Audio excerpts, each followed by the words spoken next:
సాగిపోతే చరిత్ర.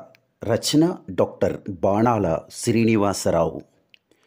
అప్పుడప్పుడెందుకో చెట్టు కొమ్మకు వేలాడదీసిన పిట్టగూడులా వాలిపోతున్న మనసు, ఆలోచనల ప్రవాహం ఆగినందుకో, ఆగకుండా ప్రవహిస్తున్నందుకో మనసెందుకో అకస్మాత్తుగా ఆకాశం నుంచి పట్టుతప్పిన నెలవంకల, చురుగ్గా ఉన్న పిచ్చుకల శరీరాలు గట్టిగా గాలివీస్తే ఈకలూడిపోతున్నట్లు జారిపోతుందిలా.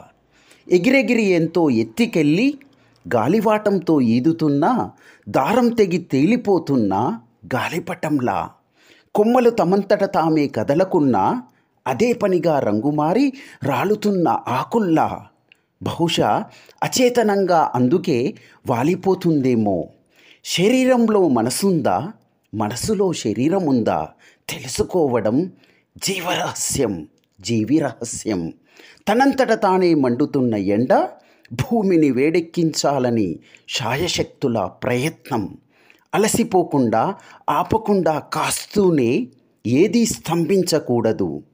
ఆగిపోతేనే అంతం, సాగిపోతే అనంతం. ఇలాంటి మంచి కవిత్వం అందించడానికే అక్షర క్షేత్రం వచ్చింది. ప్లీజ్ డూ సబ్స్క్రైబ్ ఆర్ఎస్ అక్షర క్షేత్రం. మన కవిత్వం మన ఛానల్.